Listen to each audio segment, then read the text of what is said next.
and ask. That's okay. Yeah. And then I'm gonna go ahead and screen share and we'll get started. And this is definitely designed to be a interactive presentation. I'm going to ask you all kind of like to share your journeys at times and definitely feel free to ask questions throughout. It can be an open forum for conversation around where we're at in our sophomore year in the pre-health process. So can everyone see my screen okay? Okay, awesome. So welcome to the pre-health sophomore check-in. We do have a couple people still coming in, which is all good.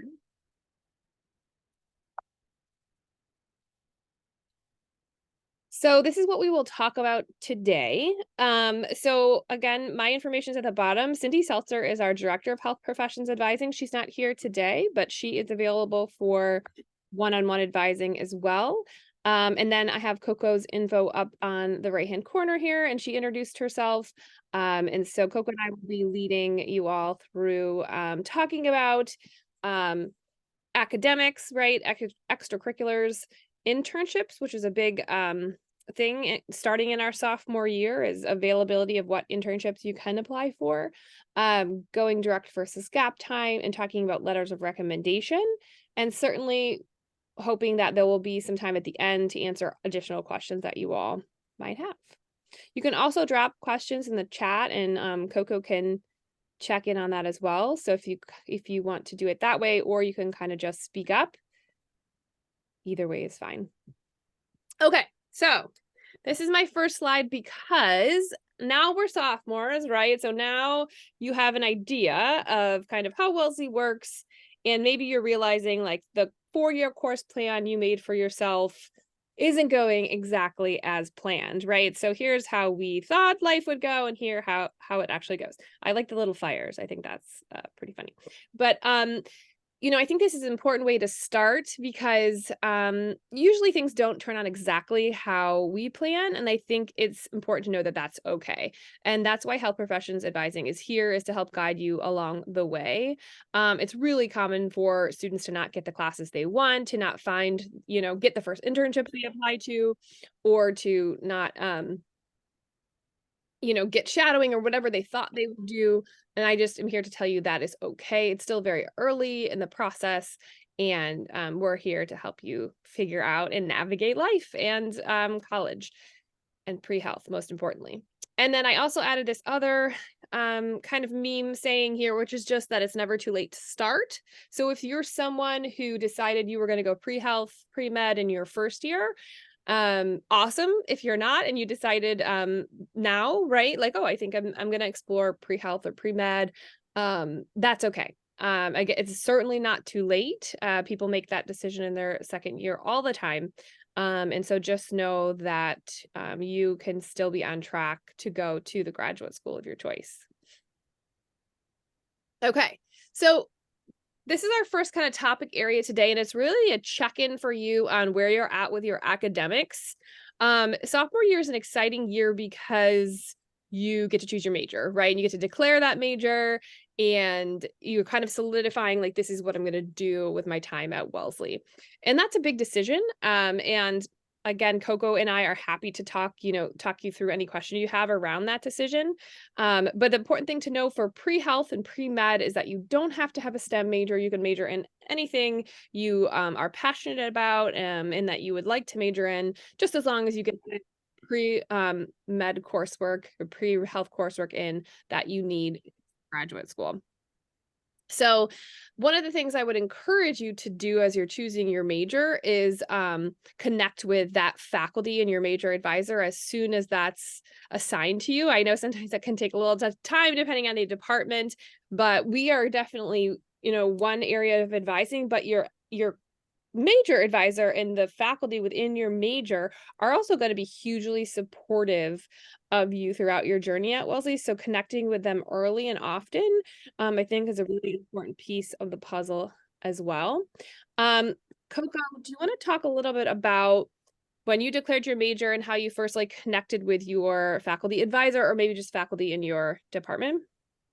Yeah, that's a great question. I apologize if you can hear the construction. There's a construction right outside my window right now, which is unfortunate. But a little bit about me declaring my major. I initially came in thinking I was going to be doing biochemistry, and then I think what really helped me, I'm no longer doing biochemistry. I'm doing biology and anthropology. I think what really helped me with connecting with not only my faculty advisor and setting up that initial meeting, but also just going to office hours for different professors in the department and getting to know if the department was a right fit for me, which is sort of what Lainey was saying as well. Um, and I did the same thing for the anthropology department, meeting with my major advisor, talking through future courses I might be taking for the major and seeing if those interested me, and what my capabilities were and what my interests were, and maybe research in the department and things like that. Great, thanks. So yeah, so if you're choosing a major, definitely reach out to us if you have more questions about that. And then as far as coursework goes, so what you see on this slide here is pre-med. Most of the folks here today are pre-med, although we do have some other folks that are planning on doing pre-PA, which is physician assistant, which is also an awesome graduate program. So just kind of be aware, like, I'll speak to the PA coursework a little bit as well. So you probably all know this at this point, what courses you need for medical school. I did highlight chemistry because if you haven't started your sequence of chemistry classes yet, now is the time in your sophomore year, because it's the sequence that kind of takes the longest if you don't or can't double up on chemistry classes. So when I'm talking about that, I'm talking about Chem 105, 205, Orgo 1, Orgo 2, and biochemistry. So that's what I mean by kind of taking up 5 semesters. And so you can see timing wise that you have to, start that in your sophomore year in order to kind of finish it by the time you graduate. So that one's highlighted. Other than that, anyone have any questions about academic coursework and where they're at in the process?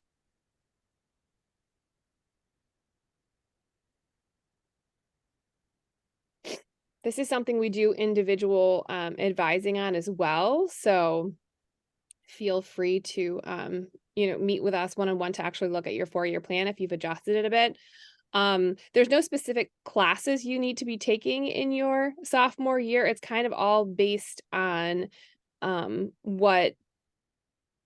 you're at in the process and what you've started when. So it looks like we have a couple questions. So we have a question about psych. So the psych class is one. So we recommend that you take Psych 101 because it's a general or the general psych class. That's 101, right? Yes. Yeah. So that's like a general overview of psychology. So when you take the MCAT, that is a topic on the MCAT. So the question was, can you take a different psychology class? You can, in terms of like pre-med coursework. You can also look like at specific schools to make sure they're not saying like, this is what I specifically want, which it can vary by school. But we do recommend that basic psych class because it will give you the best overview for the MCAT and like the material that will be covered. So it is the best choice. Certainly you may be able to get a broad perspective in another psych class, but that would definitely be something we would want to like have a one-on-one conversation with in terms of like what specific class that is. Coco, did you take psych yet?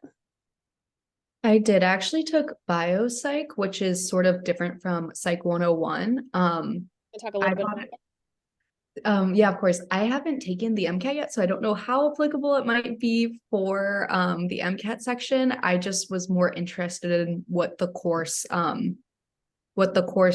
description was compared to Psych 101, and I had the qualifications for it, so that's why I took it. But I've also heard really good things about Psych 101 being more broad if you're interested in psych more broadly. Great. So I'm glad we asked Coco because she has great insight on that as well. And so if you're wondering about MCAT, you can look content sections up on the MCAT pretty easily on the AAMC website, and they'll give you like an outline of the topics they cover in each area. So you can kind of determine for yourself if that makes sense. You also, are going to be studying for the MCAT. So in Coco's case, if she has to review some psych content when she's studying that she didn't cover in the class, that's absolutely fine too. So I think that's a really good question. So I think, do we have a hand up or are we? Yes. I don't see it anymore though. Was that Aaliyah? Are you? Yeah, hi. So I know for med school there are no required majors, like there's no med school major, but I was wondering in terms of minor, would it be better to like follow something that we're interested in or to do something that I don't want to say like looks better for med school, but like looks better for med school, like biology, chemistry, etc. Mm-hmm. Yeah, that's a good question. So again, I can let Coco talk a little bit about this too, but it's really up to you and kind of like what you're passionate about. I think some people are strategic in terms of like coursework, and if there's overlap and it makes sense, like based on like these academics, right? So the bio and the chem, and you have to take those for a minor, then you kind of like do two things with a class, then I think that can be helpful, but it really is up to you. I think medical schools are definitely looking for well-rounded students that have lots of different experiences. So it's also fine to minor in something completely different, like a language or, a more like an art or something like in the humanities that you just find interesting and are passionate about. Um, what's your thought on that, Coco? Yeah, I think as Lainey was saying, there's always strategy to it in terms of choosing a major that aligns more with the pre-health curriculum. But I think you really have to enjoy your 4 years here. So you should do something that you're passionate about and that you're interested in, and that will translate in your application and in your interviews and being able to talk and think critically about the courses that you took that you actually maybe enjoyed. If you're not super inclined on doing bio or biochem or anything that maybe aligns more with that, I think it's completely fine to do something that you're interested in. And I can speak personally to that too, because I ended up taking anthropology on as sort of my second major. And I don't really do anthropology that has to do with like medical anthropology or biological anthropology. It's sort of just like a second interest for me. And it really helped me to enjoy my WELS experience and have more of a well-rounded application in the future. Thank you. Great question. And please, if anyone else has any questions, please let us know. The one thing I do want to touch on before we kind of move on is if you are thinking about a pre-health graduate school that isn't pre-med or pre-dental, so maybe you're thinking pre-PA, you're thinking, we've had a lot of students interested in genetic counseling and psychology. We've had a lot of students interested in pharmacy. That's what it was from. So I would just, for those graduate schools, prerequisite coursework can be a little bit different. So unfortunately, it takes a little bit more research time because you do want to look through school specific information and make sure you have all the courses required you need for each school. There are databases that provide that kind of all together, but it still is school specific, you'll see. And I'm happy to help you kind of look through that information. Generally speaking, for PA school or nursing, they do want to see that you also have anatomy and physiology. So that's a difference between med and dental and those schools is they want those additional A&P courses. And there's a couple different ways to do that because we don't have like a traditional A&P course at Wellesley. So we can talk you through that in a one-on-one advising meeting if you do have questions about that. But just kind of keep that in mind that that those schools are slightly different than this pre-med coursework. Great. Anything else?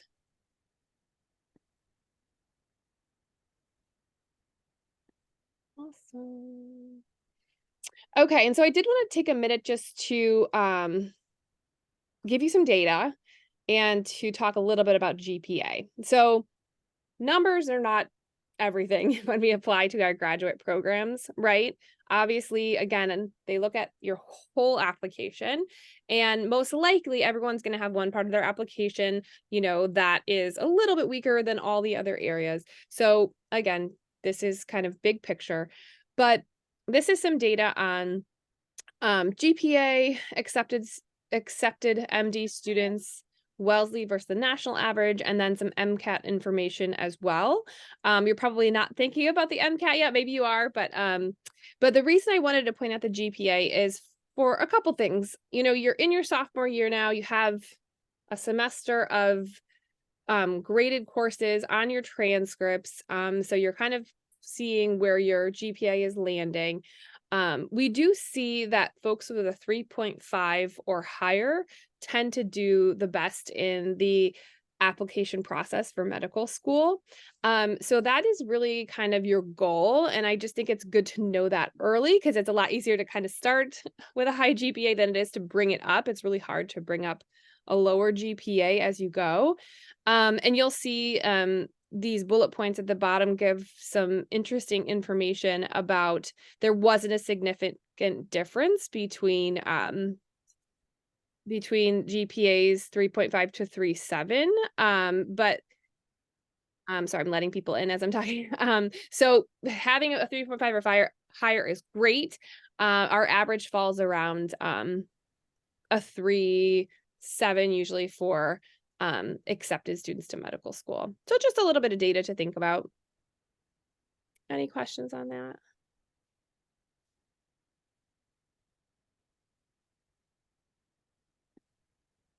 All right, so now let's talk about experiential learning.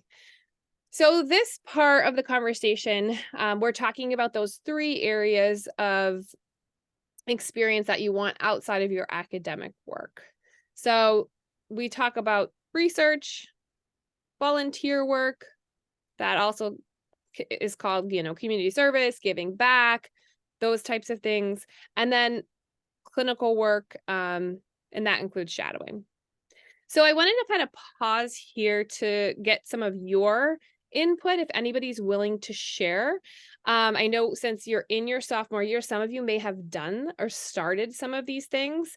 And so I thought it might be helpful for the whole group if anyone's willing to talk about like what volunteer or clinical work shadowing they've started that they have found that they really enjoyed. Anyone willing to kind of talk about that?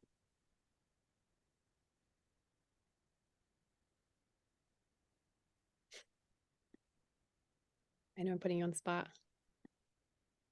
Has anyone done any volunteering with their campus organization? Student groups?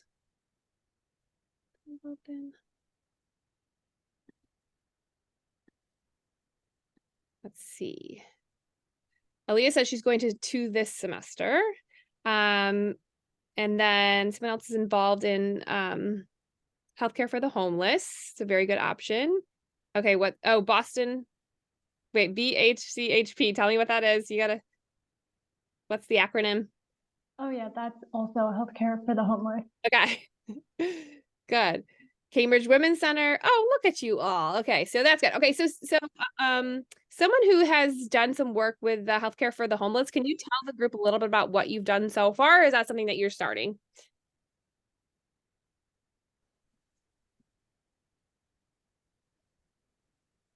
I can talk about it. Yeah, so basically every week we go to either the Stacey Kirkpatrick's house or the Barbara McInnes house in Boston.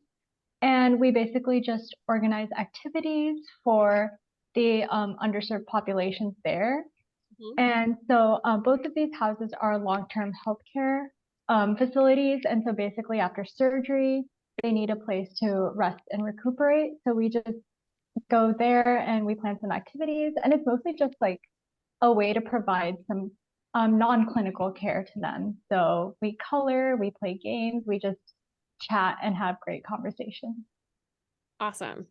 And if students want to get involved, that's a organization that students can still get involved with, right? I believe the application might have just closed. Okay. But I'm not sure if they recruit the next semester as well. Okay. Okay, so yeah, so I've heard about that one quite a bit. People have really good experiences with that. So thank you so much for sharing. Raya or Ellie, do you want to share your experience? Both the Cambridge Women's Center and the Chinatown After School program sound like really neat experiences. Whatever you're comfortable with. Yeah, I can go. Can you hear me? Yes. Um, I kind of started Chinatown after school. It's called CHAP for short. Last fall, I was kind of like looking through just like the orgs fair, and then that was one of the first things I came across. And it's the one that I really enjoyed since I tutored a lot since I was in high school. And I was finishing my private tutoring and I wanted to be in person with these students. So I thought that was a really cool thing to jump into. And I was a counselor for my first 2 semesters and now I'm a grade coordinator. So I'm very excited to help kids with their homework and kind of like be in touch with um, more like the students that are underprivileged and underfunded with education. And so by being able to have access to students all over like Boston areas, like Wellesley counselors and then Harvard and BU counselors come too, and kind of just help them with their homework and make sure that they're engaged with their work, do fun projects with them like science projects or like just like doing origami or something fun like that. And so it's really the highlight of my week. So I really, really like it. It's very different from like the like clinical or like more like medical volunteering. But I'm like, I like the work that I do. So yeah, it's really, really fun if you like kids. So recommend. Awesome. That sounds awesome. I'm so glad you shared with us. And I think it's nice to hear like about healthcare for the homeless, which is, you know, healthcare related, and yours, which is more tutoring and working with underserved populations and children, but both are equally wonderful. And I think that's really the point of volunteering and giving back, is to find something that you're passionate about, that you care about, and that, like you said, is a highlight every week. Like that's a big important part of what you're doing when you're thinking about what am I going to do for community service and giving back. It doesn't have to be healthcare related, so that's a good thing to know. We do recommend that it's, you know, people facing, right? So you're giving back to people in the community, you're working with individuals, but it doesn't have to be health related. And tutoring is a great example of something that med schools love, because you're showing them that you're able to be a leader, that you're able to work with and teach others. And that's a big thing. So I'm really excited you're doing that. And for those of you that are just kind of listening and haven't done volunteer work or community service yet, totally fine. I'm hoping today this will prompt and kind of give you some ideas of what others are doing, that you could start thinking about how to get yourself involved. And I have a slide with like some more information on this. Coco, do you have anything else to add in terms of volunteer work?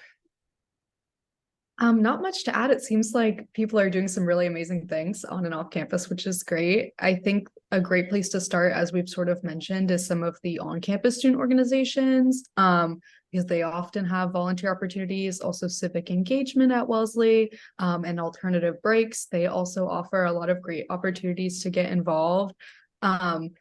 For people who are interested in doing maybe stuff at Newton Wellesley, there's always Wellesley students that are going to MGH or Newton Wellesley and volunteering there. And I know it can be difficult sometimes for transportation, but I've seen people carpool a lot, since there's like a lot of Wellesley students that do that. So if you're interested in that, I'm sure that there is a way to do it in terms of carpooling with other people and getting involved in the larger Wellesley community. Thank you. Anybody else want to share, since we're on volunteer work, we'll stick here for a minute, on something they've done volunteering or questions they have around volunteering?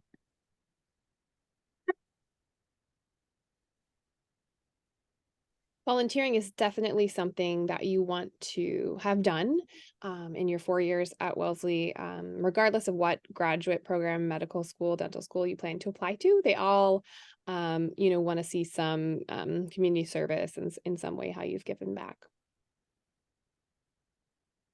So I'm going to come back to this slide, hopefully, Canva allows, but I'm going to move forward real quick just because we're talking about volunteer work. So I just want to pull this list. This comes right from our website. So most of you probably already know about these, but I think it's nice just to see some names of some of the organizations our students have worked with. You can see the Cambridge Women's Center is on here, as well as Healthcare for the Homeless. So two of the organizations that were mentioned today. And so these just happen to be common places. You don't have to go here, but if you're thinking like, I really am not sure, what could I do? Googling around, looking at some of these might be helpful in helping you with your search for volunteer work. And then, oh, go ahead. Did I interrupt someone that was going to talk? No? And then this is an opportunity here. Oops, sorry. Go. So Coco mentioned civic engagement, and I'm so glad she did. So we have a civic engagement office in career education that does lots of exactly what we're talking about, volunteer community service work. And they're actually hosting a day of service very soon. So October 29th, 12 to 3. I put the QR code there so you could sign up easily. It's on Handshake, but I can't put a direct link right on here for you to click. So if you scan the QR code, it will take you to the Handshake site to sign up. But this is just an afternoon of service. It allows you, so they're actually doing like a period party where they're going to build hygiene pack kits for youth in Massachusetts. So it's a local organization that they're working with. It's also just a great way to connect with others on campus and to connect with civic engagement and the folks that set up these kind of initiatives. So if you're available on that Sunday, I definitely suggest doing the service day. And I've heard that they're going to do more of these throughout the year. So definitely kind of keep checking back to see what types of service days you can get involved in. But this is just one way kind of to do something and start some volunteering. Questions about that? Awesome. Okay, so let's kind of move on and talk about clinical work and shadowing, and then we'll go back to research. So clinical work and shadowing is something that is important for medical dental school and for physician assistant school. It looks a little different. So the big difference is for if you're wanting to go to school to be a PA, a physician's assistant, you do have to have a certain number of clinical work hours. So typically it's 1,000. It can be more depending on the school. So again, that's going to take a little research or maybe an individual meeting to kind of see how many hours you're needing. A lot of folks that go PA end up getting some kind of medical certification and working in a clinical setting for a couple years before they go on to PA school. So that could be working as a medical assistant, working as a CNA, working as an EMT. So there's a couple different options and definitely something that we can explore together if you are going PA. The difference between that and medical and dental school is medical and dental school aren't really looking for a certain number of hours of clinical work. They just want to see that you've had meaningful clinical work experiences. And so it's not necessary that you get a certification to actually provide care, because that can be a hard thing to do as an undergrad.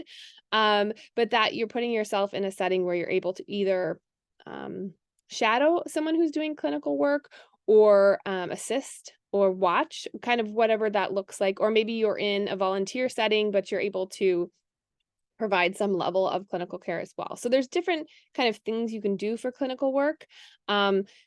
We definitely recommend you at some point in your career shadow an MD or a dentist or a physician's assistant. So that's something you should definitely do before you apply to your graduate program.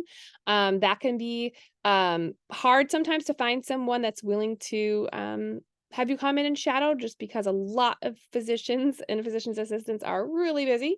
So we can kind of talk through some suggestions there, but that's our clinical work. So why don't we do the same thing we did? Has anyone had any really great shadowing experiences, or maybe not great, right? That you've tried to get shadowing and you can't find any, or have any good clinical experiences so far?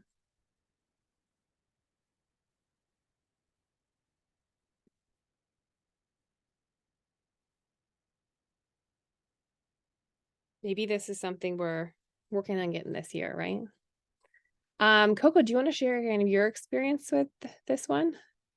Yeah, I'd be happy to share a little bit.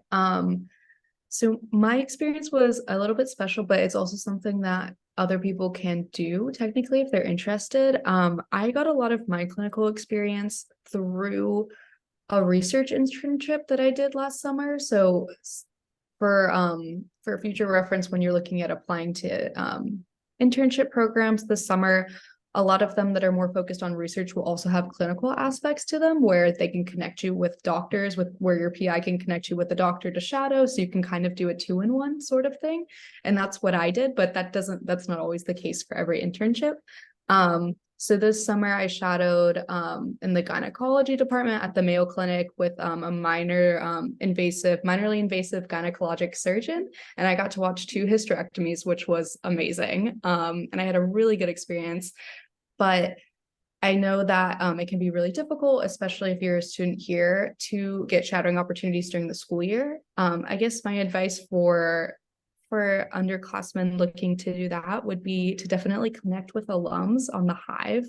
I've heard the Hive can be a really great resource for like Lainey has this outreach email here on the slides, sort of starting with that and introducing yourself and talking about maybe your interest in doing some shadowing with them.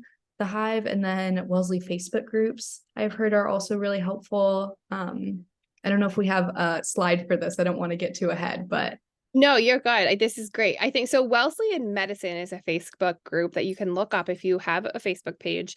And they're a very active group of current students and alum who are either pre-med or working in the field. And they have a great resource and network of Wellesley alum, MDs, MD PhDs, PAs, nurses.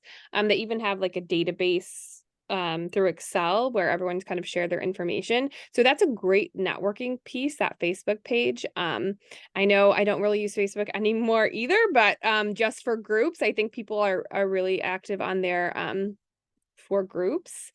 And then Coco brought up a really good point, so I'll go forward a couple slides to show you. There are internship opportunities that are more clinically based. And then Coco is absolutely right in saying a lot of our research internships, students will come back and say, I was also able to shadow there, even if it's not like something that they necessarily list as like what you'll be doing. Oftentimes that will be the case that you're also able to shadow. I know it's not always the case because our other peer career mentor, Grace, had an awesome summer research internship, and they actually didn't let them shadow because they wanted them to focus just on research. But they also did a lot of like mentor programming. So it depends. But one thing I want to point out, so this is a slide that actually our internships office, they're wonderful. She created this slide to kind of pull out all of our signature internships that are either biomed research and health or health adjacent or something that related to health that you may be interested in. So if you haven't heard about signature internships yet, we'll definitely talk about those today.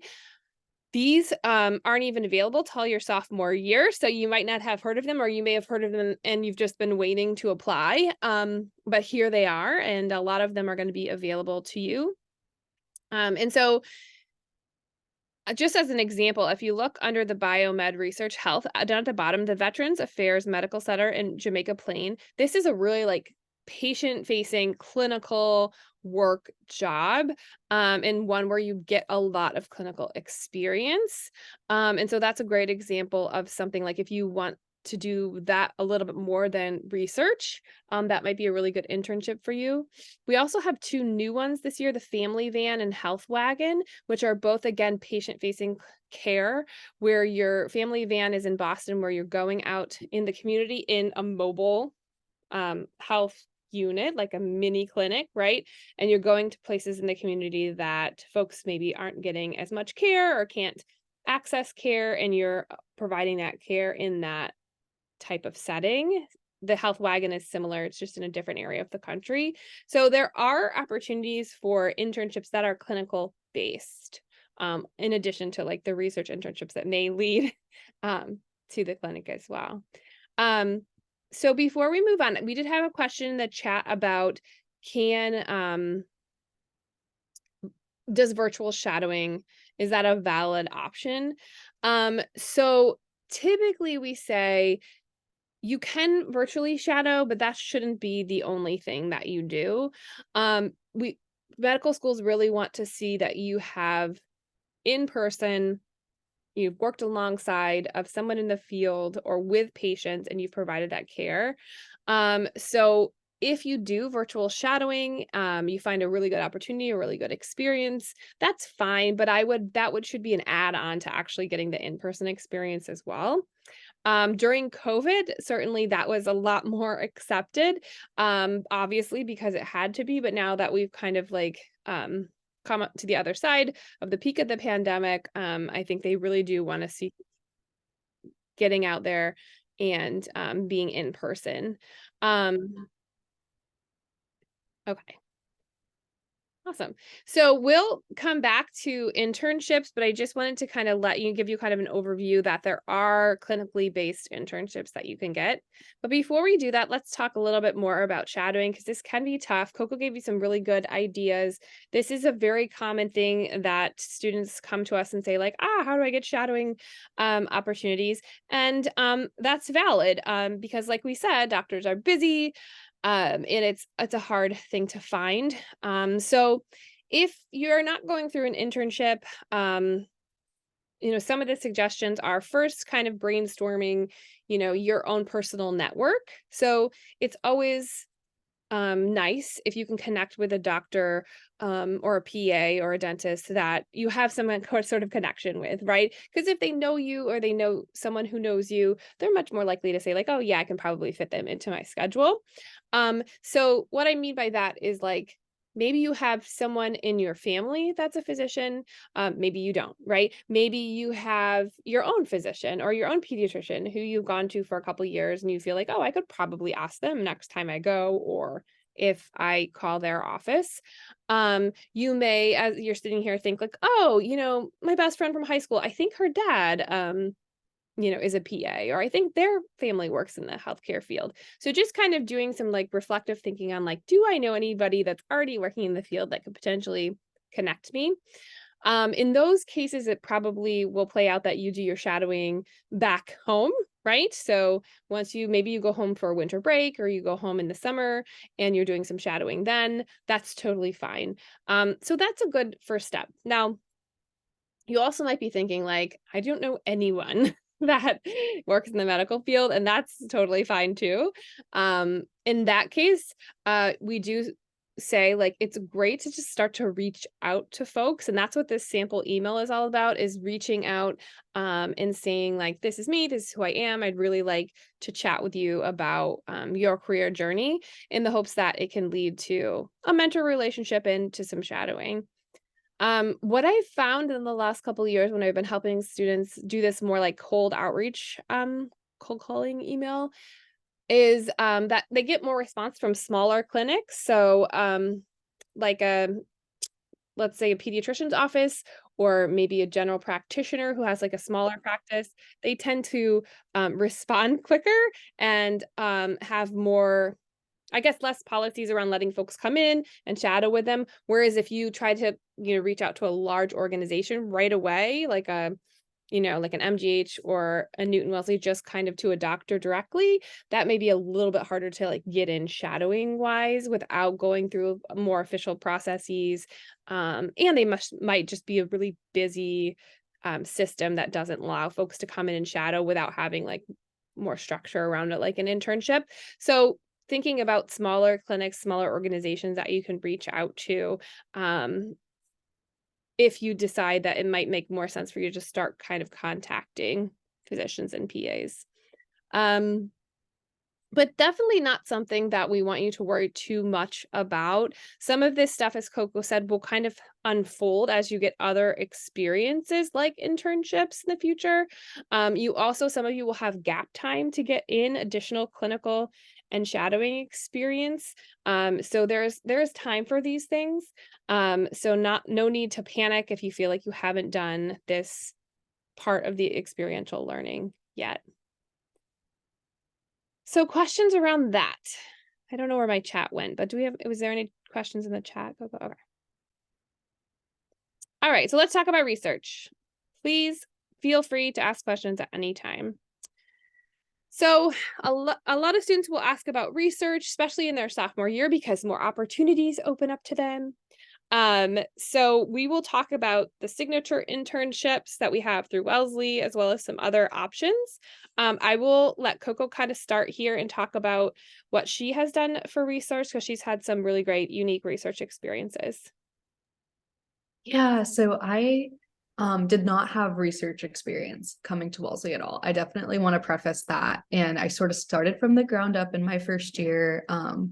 And I really looked towards the Science Center programs, which Lady has on the slide. I thought it was going to be a great program for me because I wasn't super comfortable, leaving campus yet and finding housing over the summer on my own. So I started by doing the Biochemistry Research Week program, which was really great during winter session, and that helped me to get like sort of a leg up. I also did a Europe at MIT, and then I did the Science Center program over that summer after my first year, working in the same lab that I do now, which is super exciting.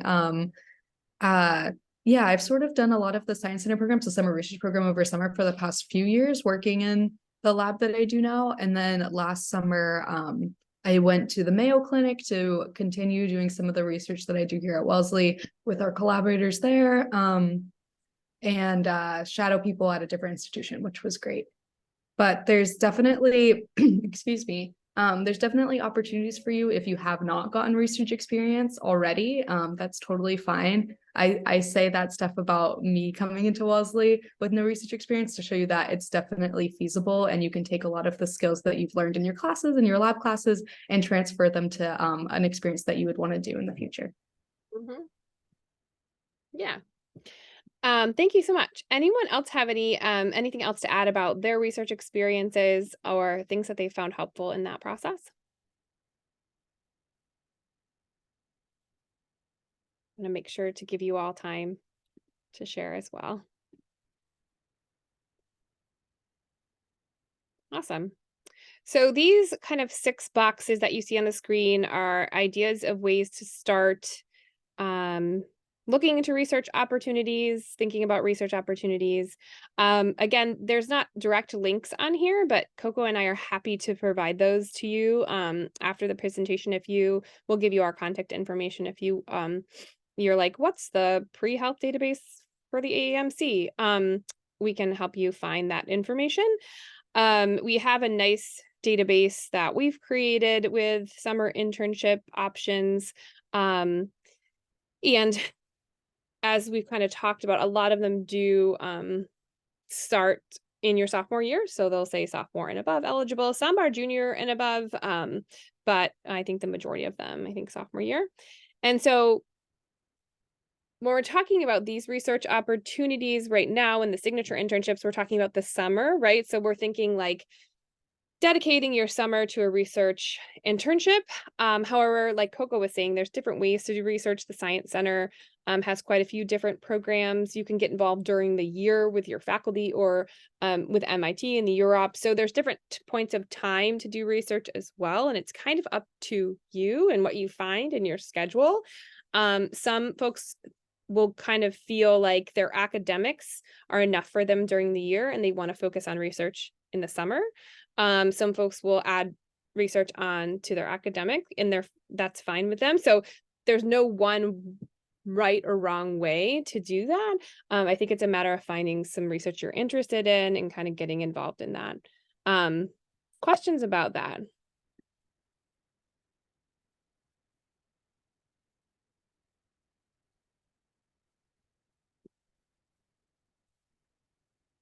Okay, so here is going back to our signature internships. So just a quick overview. So signature internships are internships that have designated spots at these organizations or hospitals just for Wellesley students. So we have a collaboration with them. Our internship office works with them so that there's a certain amount of seats for just our students, which is nice. Sometimes when you're applying to other internships outside of Wellesley, there's people from all over the country applying, so it can be a little bit more competitive. It's still competitive to get the health and research ones, but you're applying with other Wellesley students. So each one is a little bit different in terms of how many seats they have, how many spaces they have for interns. So some of them they'll have one space, some of them they'll have 5, so you really have to look into all of them. If you Google Wellesley College signature internships, this will all come up on a page for you, because I know you can't click on these now. And you can read about each one separately. So if you're looking, just know that there's different sections for the internship. So there is biomed research and health, but there's also Lumpkin, which has a couple of interesting internships that you might be interested in. American Cities has a couple health adjacent internships. Rooftop Farm is a new one that they are starting this year. That sounds really neat. There's a farm. Is it on MGH? Now I can't remember, Coco. One of the major hospitals has, is it MGH? I think it's MGH. I'm not positive though. But don't quote us on that. But one of the major hospitals has a rooftop farm where they grow all the fruits and vegetables that they then use to help feed patients, treat patients, walk folks through how to live a healthy lifestyle. So the whole kind of wellness model like infused in the community, which is very cool. And then there's another one in Global Citizenship Roots of Health. So don't just stick to the biomed research and health, definitely look around that webpage for other things. And then the big thing here is that these are actually, the deadline for these is soon, and that's for next summer. So you might be thinking like, oh my gosh, I have to apply to an internship by November in order to do it next summer. In this case, yes. And there are others like that out there as well. So you definitely want to check for deadlines, because sometimes they come up quickly. Some other deadlines might not be till the spring, but it's good to kind of look and find out. Boston Children's Hospital has a rooftop farm. So maybe that's right. Thanks, Ella. Maybe there's 2. Wouldn't that be great? It'd be great. Everybody should have a rooftop farm. Oh, Boston Medical. Okay, cool. We will find out at some point, right? No, you're fine. Okay. So Ella given some good info in the chat there. Thank you. Questions about signature internships?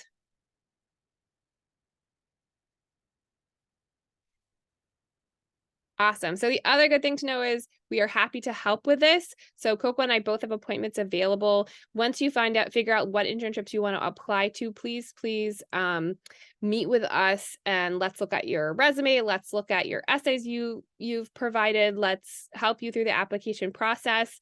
Internships also does have 2 working parties that you can find on Handshake if you just look up working party, where the folks in internships actually host these events where people can come and work on their applications together with them.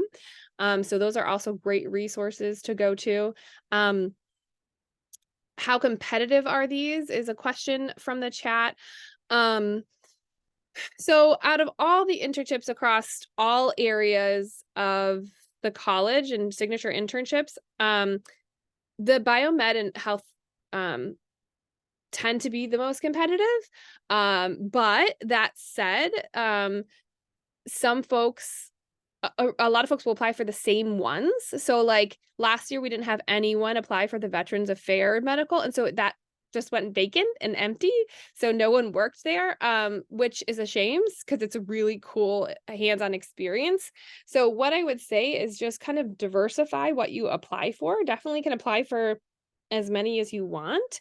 And then also apply for outside internships, outside of signature internships, so that you're applying to enough that you feel confident. I worked with one of our peer career mentors, Grace, last year when she applied. She didn't do a signature. She did the UMass Chan summer internship. I think she probably applied to 5 or 6 and got that one. So, I think it's helpful to kind of do your research and apply to more than one just because of the competitiveness. Coco, do you have anything to add to that in terms of how competitive was yours or how to think about that? Yeah, I think mine was a separate like special situation, but definitely in other student situations, it's always great to apply to probably around 5. I feel like Grace had good logic with that. Just making sure that you have backups and making sure you'd be comfortable doing the opportunities that you apply to, especially if you apply for the the Wellesley programs, making sure that you apply for the maximum number of labs that they allow, which is 3, instead of just doing 1 or 2, because sometimes those programs can be really competitive as well, and you want to have backups there. Yeah. And like I said, we're here to help. So if you're worried about your materials, you can shoot me an email, shoot Coco an email, say, hey, can you look at my resume? Send me back feedback. That's something we do all the time and are happy to help with, happy to give you the strongest application possible. Make sure you're highlighting all the wonderful things about you. Right. So I want to be cognizant of time.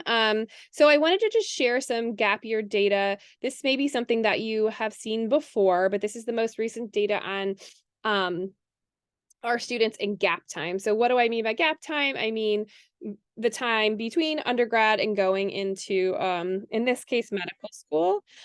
So you'll see that the majority of our students take 2 gap years. We have a good number that take 1 gap year, a good number that take 5, 3.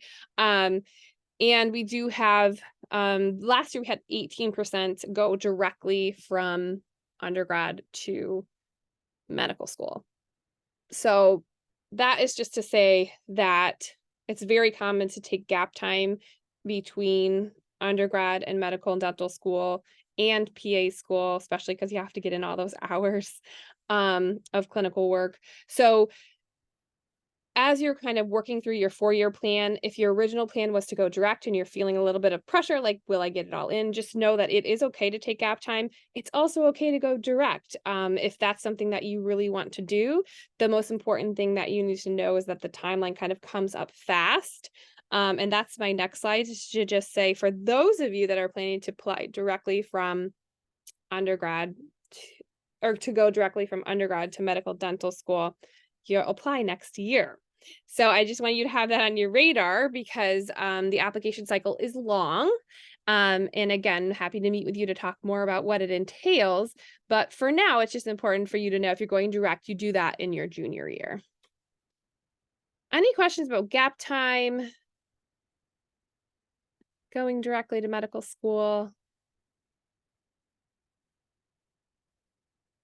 So if you are planning on going direct to medical or dental school, the one thing I would just recommend is that this time next year, you check in with one of our advisors to let them know, and then to make sure you're on track for the cycle. That's the biggest thing.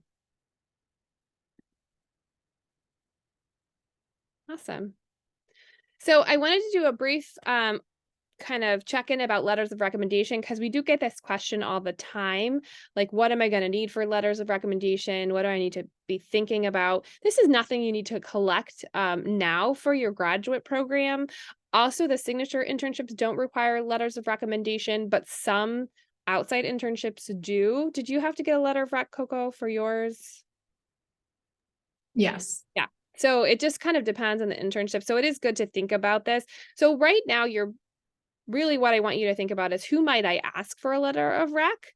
What faculty member have I created a connection with? If you haven't created a connection with a faculty member yet, that's okay. It's early. You know, what faculty do you really like and enjoy going to their office hours? And do you have the capacity to kind of start to build a relationship with a faculty mentor, or someone who might write you a letter of rec in the future? This little portion at the bottom here I really like, which says, you know, letters of recommendation are most useful when someone really knows who you are and can be personal and talk directly about like what you've done in their class or as they've worked with you. So it doesn't have to be that they've known you for a certain amount of time, but it's that they know you well enough to write a letter for you. Any suggestions, Coco, you have about like thinking about getting of letters of rec, or how you went about it?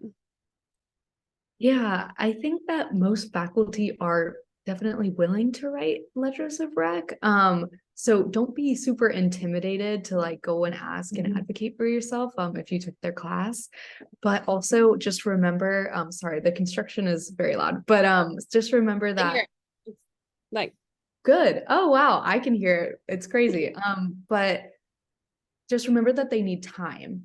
So a lot of times I'll try to give my recommenders a month to 3 weeks notice. I think that that's a long time, but it's just because I want to make sure that they will write the best letter possible and that they have time to start thinking about that. I'll also provide things like a resume. Sometimes they'll ask for what you're applying to and sort of your application materials for that so they can cater it to that experience. But definitely give them at least like 2 to 3 weeks notice for something like that because they are really busy and you want it to be the best letter it can be if you're asking someone. Awesome. Thank you. Okay. And then just a little bit of data to finish us off. If you have to jump off, I totally understand. Feel free to, Coco and I can pop our emails in the chat now before, if anyone has to leave. But oops, L105 at Wellesley is mine. So this is just some data about the latest acceptance class for medical and dental school. So we do have a good acceptance rate for our Wellesley alum and students. So you all are awesome. So 81% of folks who applied with us and had over 3.5 got into their graduate program. And then you can see the data on medical school. 76% of all medical applicants were accepted, and then 80% that had MCAT score in the 75th percentile or higher. So when it comes that time, we will walk you through the entire process. Cindy is incredibly helpful in the medical school, dental school application process, and we kind of take it step by step with you when you get to that point. So you'll see that it's doable, even though it's a big undertaking in the way that we do it through Wellesley.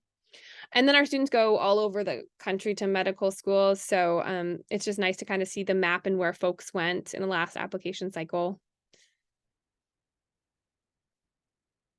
All over, both coasts. You might even know some of these folks. And these are just some nice pictures. I think it's always fun to show pictures of folks in their white coats and as they've been admitted to medical school, because it kind of gives you a view of like, this is going to be me, in a few years, and that it all is possible and happens. And we're excited to help you along that process. Okay, so we'll leave some time for questions at the end. I just wanted to give you this info here. So you can see Coco there. If you scan those QR codes, it'll take you right to the Peer Career Mentor page. And on there is a link to their Google Calendar. So the way that you can meet with Coco is by scheduling on her Google Calendar. That's the best way, right? Yeah. Yeah, that's definitely probably the best way. I try to have a lot of times on there, but if you don't see anything that works for you, email me and I'm happy to work with you. Right. Thank you. And then Rhiannon is another one of our peer career mentors. She is pre-PA. So if that's the direction you want to go, she's a great resource. Oh, great all-around resource as well. And then Grace is a junior pre-med. She is who I was referring to when I talked about the student that had just finished the UMass Chan summer internship. And so hopefully all those QR codes take you to each of their pages and you can schedule a meeting with them. And then there's me and Cindy's information. So I'm going to stop there so we can kind of open it up for questions. Oops, what did I do? Let me stop screen share, maybe. And then I will actually